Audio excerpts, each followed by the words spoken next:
اللہ چاہے نا حضرت موسیٰ اپنے گھوڑے دریا میں ڈال دے تو وَإِذْ فَرَقْنَا بِكُمُ الْبَحْرَ فَأَنْجَيْنَاكُمْ وَأَغْرَقْنَا آلَ فِرْعَوْنَ، تو اللہ کہتا میں نے دریا پھاڑ کے موسیٰ کے لیے رستہ بنا دیا۔ ایسا جس دریا سے حضرت موسیٰ بچ کے نکل گئے اسی دریا میں فرعون اور فرعون والے غرق ہو گئے۔ یہ کیا ہے؟ یہ روحانی زندگی۔ ایک ہے اسباب کہ آپ پانی میں گھوڑا پھینکے کہ آپ ڈوب جائیں، ایک ہے روحانی زندگی۔ یہ میں قرآن مجید پڑھ رہا ہوں، میں نے کوئی حدیث بھی نہیں سنائی، بزرگ کا قول تو دور رہا۔ قرآن فرماتا ہے کہ ہم نے فرعون اور فرعون والوں کو اسی دریا میں غرق کیا جس دریا میں ہم نے حضرت موسیٰ کے لیے رستے بنا دیے اور دریا پھاڑ کے رستے بنا دیے۔ تو رب کریم نے ایک روحانی زندگی بھی مومن کی رکھی ہے، روحانی زندگی۔ ذرا غور کیجئے کہ بھلا میں کیا کہنے لگا، صرف 50 سیکنڈ کے لیے آپ نے سوچنا ہے۔ زندگی میں ہمیں بہت ساری ایسی چیزیں ملی ہیں جو ہماری محنت کا نتیجہ نہیں۔ ہمیں بہت سارا ایسا کچھ ملا ہے جس کے ہم قابل تھے نہیں، پر رب نے عطا کر دیا۔ نہ سمجھ لو آپ، یہ جو آپ کو ملا ہے نا، تھے نہیں قابل پر ملا ہے۔ کچھ تو محنت کی ہے، کوشش کی ہے، تو اس کے سبب سے ہو گیا۔ جو بغیر محنت کے جد و جہد کے ملا ہے نا، یہ وہ روحانی رستہ ہے جس کے بارے میں اللہ کا قرآن کہتا ہے وَمَن يَتَّقِ اللَّهَ يَجْعَل لَّهُ مَخْرَجًا، جو اللہ سے ڈرے گا اللہ ہر مشکل سے نکلنے کے لیے اسے رستہ عطا کر دے گا۔ وَيَرْزُقْهُ مِنْ حَيْثُ لَا يَحْتَسِبُ، اور اسے وہاں سے رزق دے گا جہاں سے اس نے کبھی سوچا بھی نہیں ہوگا۔ ایک روحانی زندگی ہے انسان کی، وہ میرے ساتھ بھی ہے، آپ کے ساتھ بھی۔ کئی چیزیں ہمارے پاس ایسی ہیں کہ اگر ہماری قابلیت دیکھی جائے تو وہ ہمارے پاس ہو سکتی، یعنی سے ثبوت نہ پوچھو میں تو نظر کرم قد ہوئی، اے میں جانا یا دل بھر جانے، اے پھر غیر نہ جانے۔ کچھ چیزیں ایسی ہیں جو خالص مختصر سی میری کہانی ہے، جو بھی ہے ان کی مہربانی، وہ ہماری محنت کا نتیجہ۔ یہ روحانی زندگی ہے، روحانی زندگی کو سمجھو۔ ایک روحانی نظام ہے اللہ کا، اس نے بنایا۔ صحابہ فرماتے ہیں جنگ بدر کا موقع تھا، اللہ کے فرشتے آئے ہوئے تھے، قرآن کہتا ہے فرشتے آئے ہوئے تھے، تو حال یہ تھا کہ صحابہ فرماتے ہیں ہم کسی کی گردن کافر کی کاٹنے لگتے تھے، اس کی گردن ہم سے پہلے کٹ کے گر جاتی تھی۔ یہ کیا ہے؟ یہ اللہ کا روحانی نظام ہے، اس نے بنایا ہے۔ آپ کے اور میرے ساتھ یہ نظام وابستہ ہے۔ تمہیں بتاؤں گھروں میں سب سے بہترین گھر کون سا ہوتا ہے؟ او میرے بھائیوں، وہ کتنا کو بہترین گھر ہے جسے مدینے والے رسول نے بہترین کہہ دیا ہے۔ فرمایا تمہیں بتاؤں نا گھروں میں بہترین گھر کون سا ہے؟ ہم سمجھتے ہیں ٹائلیں اچھی ہوں، کمرے ہوادار ہوں، اور کچن جو ہے وہ انواع و اقسام کے کھانوں سے بھرا ہوا ہو، سین اچھا ہو، اور جناب ہر چیز کی سہولیات گھر میں ہو، امن ہو، سکون ہو۔ نہیں، حضور فرماتے ہیں مجھ سے پوچھو نا بہترین گھر کون سا ہے؟ تو یا رسول اللہ بتائیے، سیاستہ میں حدیث ہے، کریم رسول فرمانے لگے گھروں میں بہترین گھر وہ ہے جس میں کوئی یتیم رہتا ہو اور اس کے ساتھ سلوک اچھا کیا جاتا ہو، اچھا سلوک کیا جاتا ہو، یتیم کو رکھا جائے، پھر اس کی پوری نگرانی کی جائے، اسے پورا پیار دیا جائے، اسے پوری محبت دی جائے، یتیم رہتا ہو اور اس کا خیال بھی رکھا جاتا ہو۔ اور میرے نبی کریم صلی اللہ تعالی علیہ وسلم فرمانے لگے تمہیں بتاؤں نا کہ گھروں میں بدترین گھر کون سا ہوتا ہے؟ بدترین گھر کون سا ہے؟ حضور بتائیے، فرمایا جس میں کوئی یتیم رہتا اور اس کے ساتھ سلوک نہ صحیح کیا جاتا ہو، اس کو تکلیف دی جاتی ہو، وہ کرب میں ہو، وہ تکلیف میں ہو، وہ اذیت میں ہو۔ رکھنے والوں نے رکھ تو لیا ہے لیکن ان کو پتہ ہی کوئی نہیں ہے کہ ان کے ساتھ ہم نے رویہ کس طرح کا رکھنا تھا۔ یہ ایک اللہ کی قدرت ہے، اس کی حکمت ہے۔ چلے جاتے ہیں بعض اوقات بڑے۔ میں نے جو شروع میں آیت پڑھی، اللہ فرماتے ہیں الم یجدک یتیما فآویٰ، محبوب ہم نے آپ کو یتیم پایا، پھر اپنے جوار رحمت میں وسیع جگہ دی، پھر ہم نے آپ کو غنی کر دیا، پھر ہم نے آپ کو اپنے قرب کا رستہ عطا کیا۔ اللہ نے نبی کریم علیہ السلام کو در یتیم پیدا فرمایا۔ یہ یتیموں کے تعلق سے ایک عظیم شان ان لوگوں کو دینی تھی، تو اللہ نے اپنے حبیب کو بھی در یتیم پیدا کر دیا۔ یہ ایک خاص قسم کا کرب ہوتا ہے۔ ظاہر ہے جس آدمی نے جو چیز چکھی ہوئی ہوتی ہے وہی اس کے ذائقے سے آگاہ ہوتا ہے، دوسرا دور کھڑا اسے آگاہ نہیں ہوتا۔ جو چکھ لیتا ہے، جو پانی میں اتر جاتا ہے، وہ اس کی گہرائی بھی جانتا ہے اور ٹھنڈا کتنا یہ بھی سمجھتا ہے۔ جن لوگوں نے یہ دور گزارا ہوتا ہے ان کو اس کا پتہ ہوتا ہے۔ نبی کریم صلی اللہ علیہ وسلم نے یہ وقت بتایا تھا، حضور نے یہ دیکھا تھا۔ حضور صلی اللہ علیہ وسلم اس کی تکلیف سے، اس کی آزمائش سے، اس کے مد و جزر سے پوری طرح آگاہ تھے، اس لیے حضور نے گن گن کے یتیموں کے حقوق بیان کی۔ میں نے اپنی زندگی میں یہ نظام دیکھا ہے، پہلے 2 ہفتے لوگوں کی نظروں میں بڑا پیار، اگلے 2 ہفتے اس میں تھوڑی سی کمی، پھر اس کے بعد آہستہ آہستہ کہنا کہ چلو کوئی تعلیم حاصل کرنا ضروری تو نہیں نا، چلو یہاں پڑھنا ضروری تو نہیں نا، چلے بندے کو خرچے بھی تو کم، پھر آہستہ آہستہ، کیونکہ کوئی بھی چیز ہے نا وہ پرانی ہوتی ہے، اس میں کمزوری آنا، پھر لوگوں کے لب و لہجے کا تبدیل ہونا، پھر بعض اوقات کسی شخص کا آ کے کوئی بات پوچھنا تو اس کے سوالوں میں چبھن، اس کے لب و لہجے کے اندر گھٹن کہ کتنے بجے باہر جاتے ہو، کب واپس آتے ہو، اب شام کو کتنے بجے جاتے ہو۔ ابا بھی یہ باتیں پوچھتے ہیں، وہ بھی یہ کام کرتے ہیں، لیکن اس رویے کے اندر جو چاشنی ہوتی ہے وہ اور ہوتی ہے، اس میں جو درد ہوتا ہے وہ، اور کسی کا یہ پوچھنا اور پھر اس انداز سے پوچھنا کہ محسوس ہو کہ لب و لہجے سے طنز چھلک رہا ہے اور باتوں سے جو ہے شیرینی کی بجائے لہو ٹپک رہا ہے، اور آپ تیزاب کا کام کر رہے ہیں یہ سوال جواب کر کے۔ یہ کمزوریاں، یہ انداز، اور یہاں تک کہ بیٹیوں کے رشتے دیکھنے والوں کا آنا تو ان کا یہ پوچھنا کہ بھائیوں کا رویہ کیسا ہے۔ ابا کے ہوتے لوگ یہ سوال نہیں پوچھتے، والد کے جانے کے بعد پوچھتے ہیں آپ کے بھائیوں کا رویہ آپ کے ساتھ ٹھیک ہے، یعنی معنی یہ ہے کہ وہ کچھ دیں گے کہ نہیں دیں گے، وہ کچھ جہیز بنائیں گے کہ نہیں بنائیں گے۔ یہ ساری چیزیں اس کرب سے وہ بچے گزرتے، اور پھر وہ بڑے قریبی لوگوں کو بھی اپنا قریبی سمجھنا چھوڑ جاتے ہیں۔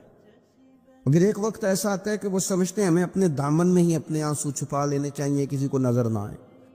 وہ محسوس کرتے ہیں کہ ہمیں خود سے ہی بس سمٹ جانا چاہیے، کسی تک ہماری کوئی چیز پہنچے نہ۔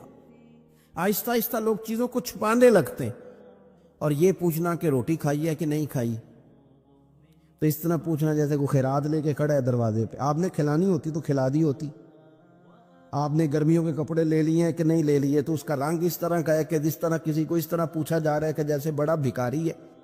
یہ ساری چیزیں ہم اس انداز میں کرتے ہیں کہ وہ جو خوبصورت، میں کہہ چکا ہوں کہ پھر اگر کسی ادارے میں وہ بچے ہیں تو وہاں ان کو دکھایا جاتا ہے کہ اتنے بچے ہیں تو ہمیں فنڈ چاہیے۔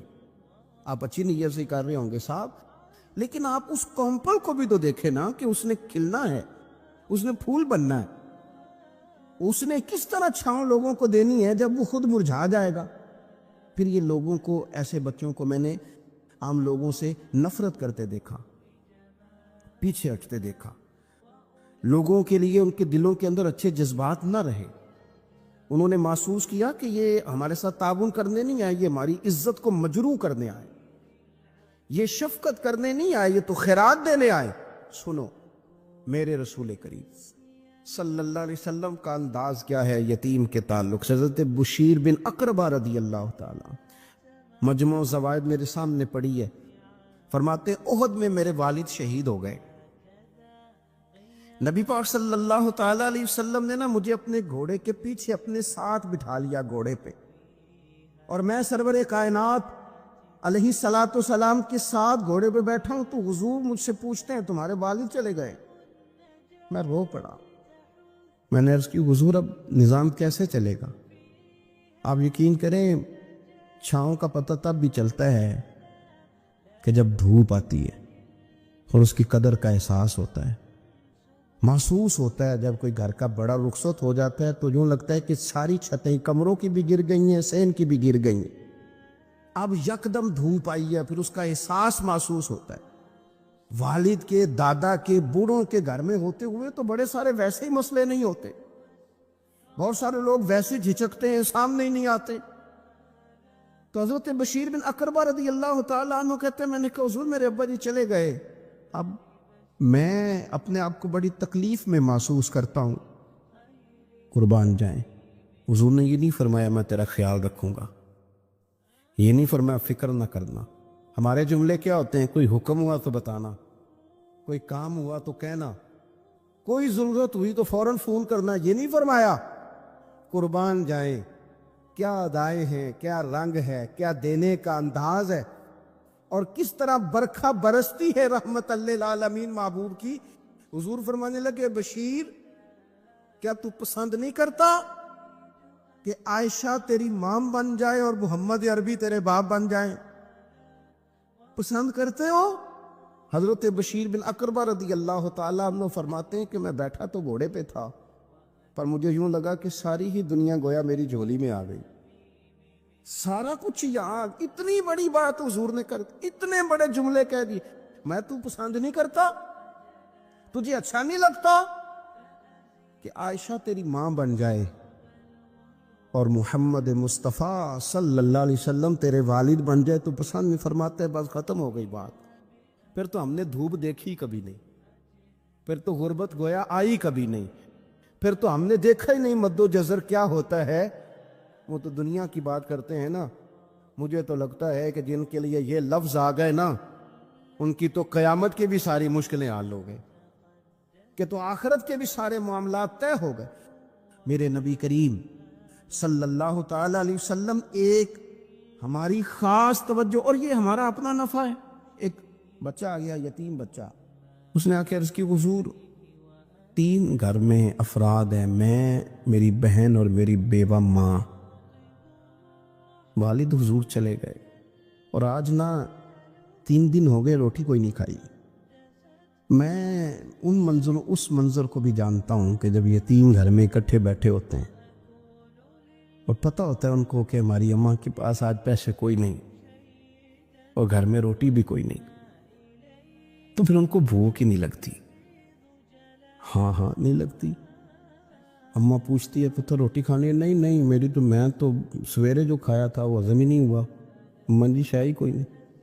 یہ پردے اس طرح کر کے بچائے جاتے ہیں، ایک دوسرے کو تسلیاں دینا، ایک دوسرے سے پیار کا بڑھ جانا، ایک دوسرے کے لیے جذبات اور طرح کے بن جانا، حکمت الہی کے تقاضے ہوتے۔ یا رسول اللہ صلی اللہ تعالی علیہ وسلم بیوہ ماں ہے، یتیم بہن ہے، 3 دن سے کھایا کچھ نہیں۔ قربان جائیں، وہ گھر جہاں سے کائنات کھاتی ہے ساری۔ حضور نے فرمایا بلال جا کے ساری ازواج مطہرات سے پوچھ گھر میں کیا ہے۔ حضرت بلال کہتے ہیں میں سارے گھاری پوچھ آیا، ٹٹول آیا، ٹوٹل 21 کھجوریں نکلی۔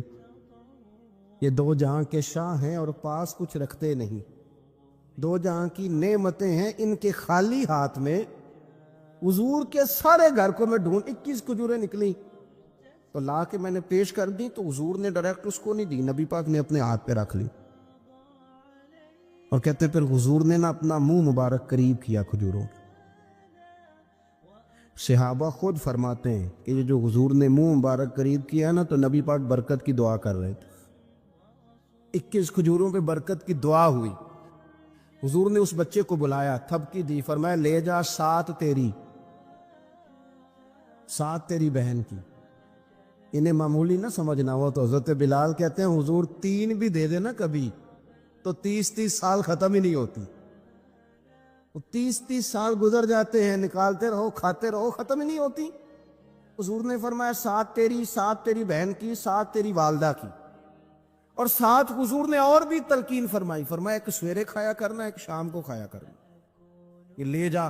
حضرت سیدنا بلال حبشی کہتے ہیں رضی اللہ تعالیٰ عنہ کہ بچہ لے کے جب باہر نکلا تو حضرت سیدنا معاذ ابن جبل دوڑ کے گئے اور جا کے بچے کے سر پہ شفقت سے ہاتھ پھیرا، کہا فکر نہ کرنا، رب کریم تجھے بہترین سرپرست عطا کرے گا۔ پتر پریشان نہ ہونا، اللہ تیری مدد کرے گا. صرف حوصلہ دیا، سر پہ دست شفقت پھیرا. بچہ چلا گیا تو حضور نے فرمایا ماں ادھر آؤ نا ذرا. یا رسول اللہ حکم ہو. فرمایا کس چیز نے تمہیں اٹھایا بچے کے سر پہ ہاتھ رکھنے کے لیے؟ اس نے تمہیں کہا کس چیز نے تمہیں اٹھایا جو تم بچے تک پہنچ گئے؟ عرض کی یا رسول اللہ وہ جو میرے دل میں اللہ نے یتیم کے لیے رحمت رکھی ہے نا، اس نے مجھے اٹھایا تھا. اور میں نے جا کے اس کے سر پہ دست شفقت پھیرا تو حضور فرمانے لگے سن پھر، جو کسی یتیم کے سر پہ خالی ہاتھ بھی پھیر دے، جتنے بال اس کے ہاتھ کے نیچے آئیں گے نا، رب اتنی خطائیں معاف کرے گا، اتنی نیکیاں دے گا، اتنے درجے اس کے بلند کر دے گا. خالی دست شفقت ہی پھیر دے. دینا دلانا تو بعد کی بات ہے، اس کا خیال رکھنا تو. یہ جو ہمارے مدارس ہیں نا، ان میں اکثر بچے غریب ہوتے ہیں، لیکن کچھ بچے تگڑے گھروں کے بھی ہوتے ہیں، مالدار گھروں کے بھی ہوتے ہیں. اس میں اگر کوئی ایسا بچہ آ بھی جاتا ہے نا جو یتیم ہے، کمزور ہے، تو اپنے آپ کو محسوس نہیں کرتا کمزور، کیونکہ وہ یہ نہیں سمجھتا کہ میں یتیم خانے میں آیا ہوں. اس کے ذہن میں مائنڈ سیٹ یہ ہوتا ہے کہ میں مدرسے میں آیا ہوں اور میں پڑھنے کے لیے آیا ہوں.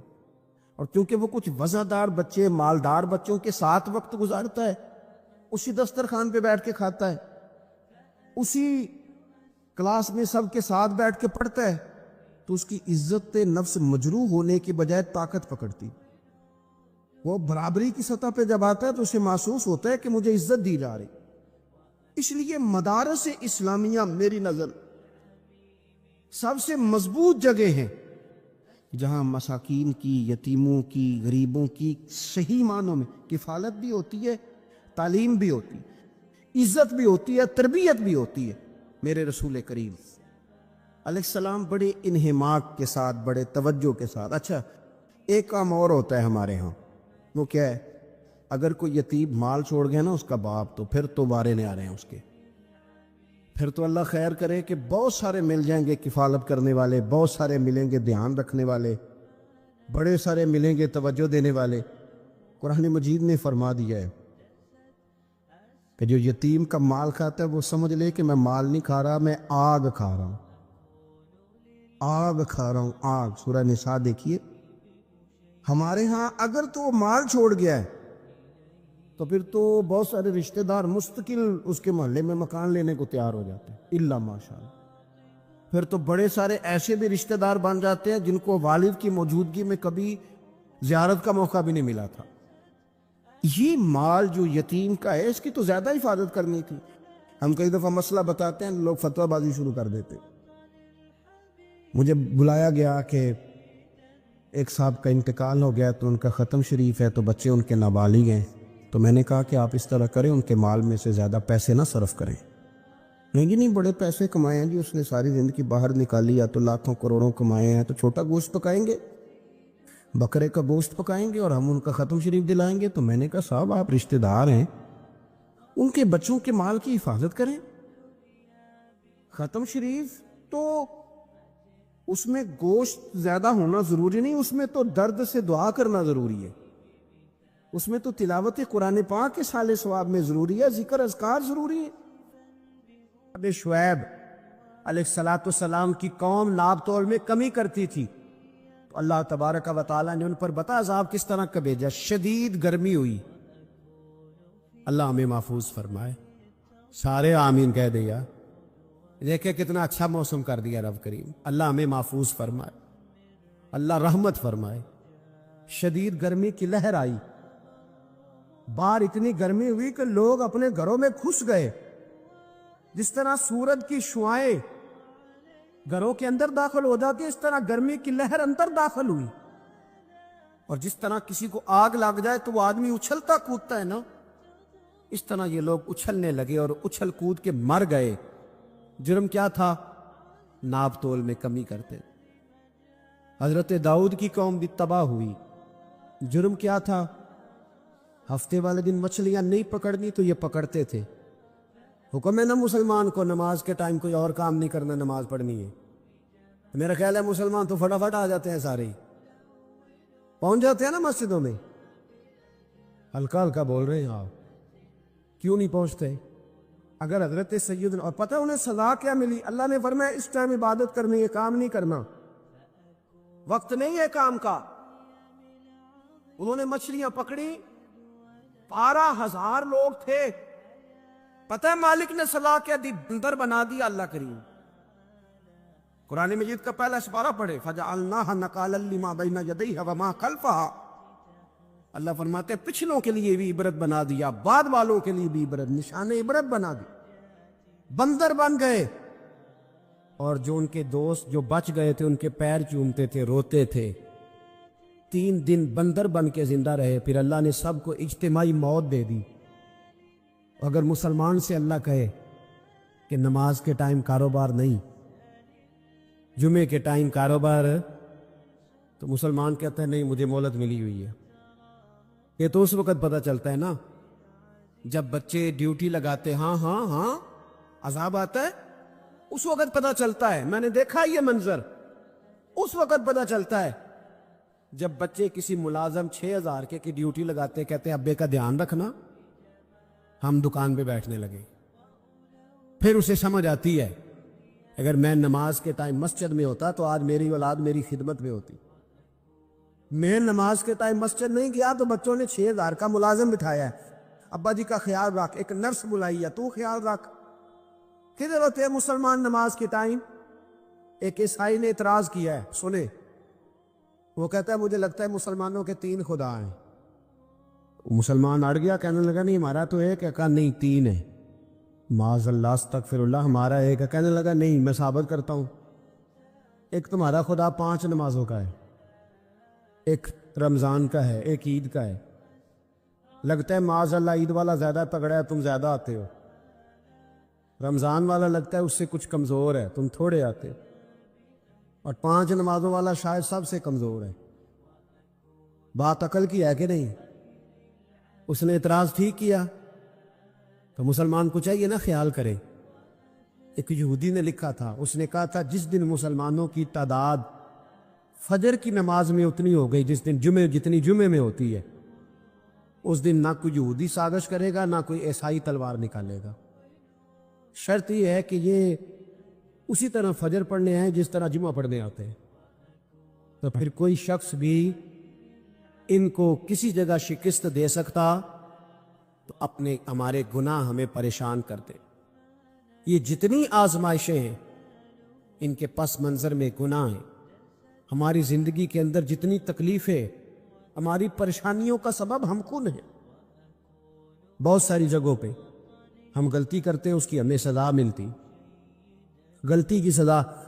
ایک نوجوان نے مجھے بڑی گہری بات سنائی، میرا قریبی تعلق تھا، کہنے لگا گھر میں بڑا مسئلہ ہے، بڑی پریشانی ہے، ماں اور بیوی کا ماحول اتنا سخت ہو گیا کہ نمٹ نہیں سکتا۔ آپ یقین کریں میں نے ڈیٹیل سے ساری چیز کو سٹڈی کیا، میرے پاس اتنا وقت نہیں ہوتا، پھر بھی میں نے اس فیملی کو پورا پڑھا، تو غلطی نوجوان کی نکلی، نہ اس پہ اماں اعتبار کرتی ہے نہ بیوی اعتبار کرتی۔ اس نے جھوٹ بول بول کے اس طرح کی ماحول پیدا کر دیا ہے کہ کوئی اس پر اعتماد کرنے کو تیار ہے۔ اگر آپ ناراض نہ ہو تو ایک بات کروں، پتہ ہے گھر میں ماحول کب خراب ہوتا ہے؟ باہر والے ہماری تقریر سنتے ہیں، گھر والے ہمارا عمل دیکھتے ہیں۔ جب وہ دیکھتے ہیں نا کہ یہ کس طرح کا شخص ہے، اس کے رویے، اس کا کردار، اس کا لب و لہجہ کتنا برا ہے، اور یہ کردار کا کتنا کمزور ہے۔ اعلیٰ حضرت فرمایا کرتے تھے نیک وہ ہوتا ہے جس کی تنہائی صاف ستھری ہوتی، اس لیے ماحول بگڑ جاتا ہے۔ یہ جو ہم کہتے ہیں نا میرے سجن بڑے بنتے ہیں پھر ٹوٹ جاتے ہیں، کچھ لوگ ایسے ہوتے ہیں جو ان کے پاس جاتا ہے انہی کا ہو جاتا ہے، وہ کہیں اور کے قابل کیوں بھلا؟ اس لیے کہ ان کے کردار میں ٹھنڈک دیکھتا ہے، ان کے لب و لہجے میں مٹھاس دیکھتا ہے، اس شخص میں اتنی خوبصورتی دیکھتا ہے کہ اسی کا بن جاتا ہے۔ حضرت ابراہیم بن ادم کے پاس ایک نوجوان آیا، کہنے لگا میں گناہ کرنا چاہتا ہوں۔ فرمانے لگے بالکل کر، اللہ کا دیا ہوا رزق کھانا چھوڑ دے اور گناہ کر۔ کہنے لگا یہ نہیں ہو سکتا۔ فرمانے لگے چل پھر اس طرح کر، رب کی زمین پہ نہ رہ، کسی اور کی زمین پہ چلا جا۔ کہنے لگا یہ بھی نہیں ہو سکتا۔ فرمانے لگے چل اللہ کی چھت سے نکل جا۔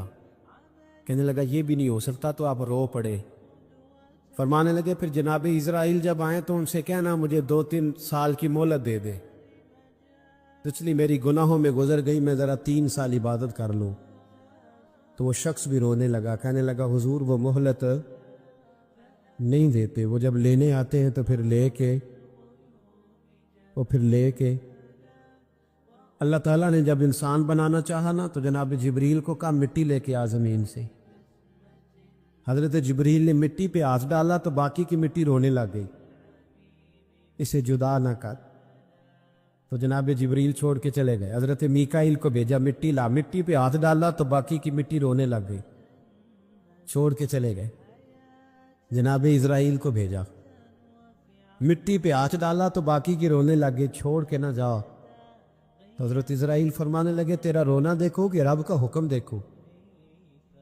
وہ لے گئے، جب پیش کی تو رب کریم نے فرمایا اسرائیل جان نکالنے کی ڈیوٹی بھی تیری، تو مٹی کو لے آنا، باقی مٹی روتی بھی رہے تو روتی رہے، جب میرا فیصلہ آ جائے تو پھر اس میں کوئی گنجائش، ہم کھاتے بھی اللہ کا ہیں، نافرمانی بھی اس کی کرتے، زمین پہ بھی اس کی چلتے ہیں، نافرمانی بھی اس کی کرتے، حکم کسی اور کا مانتے، چھت پہ رب کریم کی رہتے، اس طرح نظام نہیں چلتا۔ میرے بھائی یاد رکھ لو، گناہوں کی سزا ملے گی، زندگی تنگ ہو جائے، یہاں بھی آزمائش ہوگی اور وہاں بھی۔ میں نے درس پہ کہا تھا، پھر بات کہتا ہوں، یہ میں اپنے لیے کہہ رہا ہوں، توجہ ہے میری بات پر۔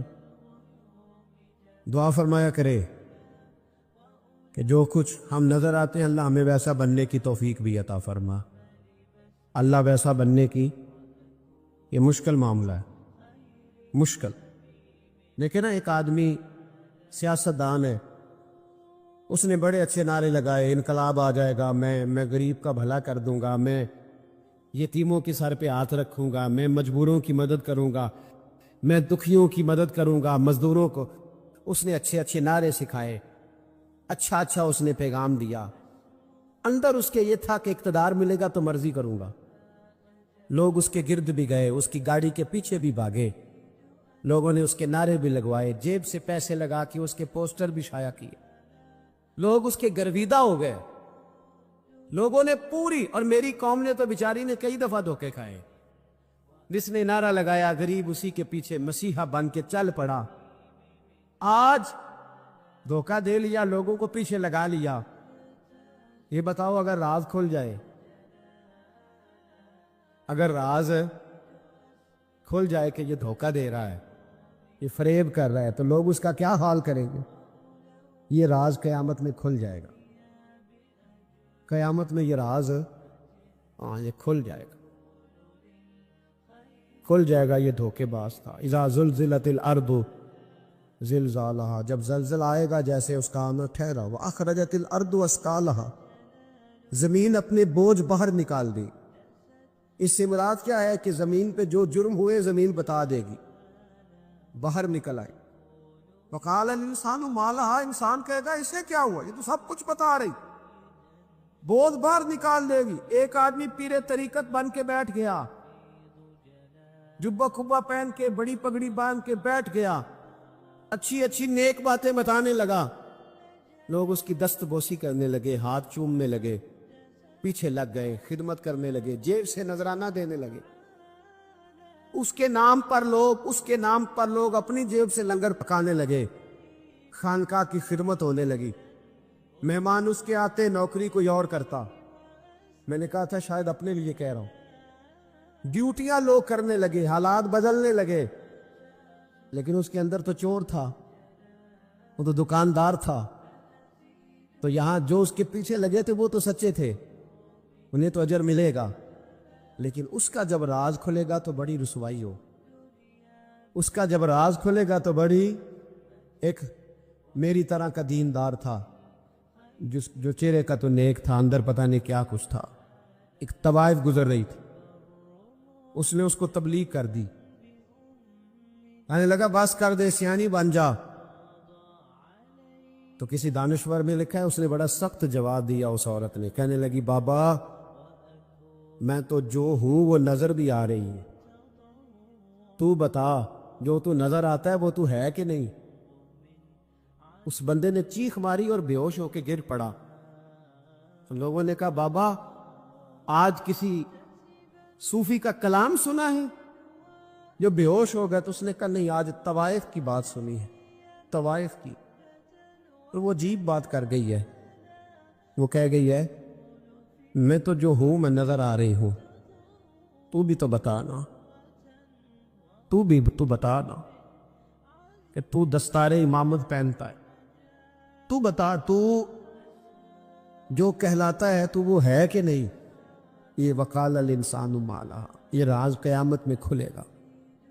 ہم جو کچھ بتا رہے ہیں نا اپنی زبانوں سے، ہمیں اپنے گناہوں کا احساس ہونا چاہیے۔ ایسا نہ ہو کہ جب سزا ملے تو پھر اس طرح کی ملے کہ دوبارہ کسی کو کوئی منہ دکھانے کے قابل نہ رہے۔ میرے بھائی یاد رکھیں اور سمجھیں، گناہ انسان کی زندگی کو تنگ کرتے ہیں۔ میرے نبی پاک علیہ الصلوۃ والسلام نے فرمایا جب تو جھوٹ بولتا ہے تو تیرے فرشتے کرامن کاتبین سائڈ پہ ہو کے کھڑے ہو جاتے ہیں، جب تو زنا کرتا ہے تو تیرے اندر سے ایمان نکل جاتا ہے۔ اور نبی پاک علیہ الصلوۃ والسلام نے فرمایا جب میری قوم میں ناانصافی عام ہو جائے گی تو قتل بھی عام ہو جائے گا۔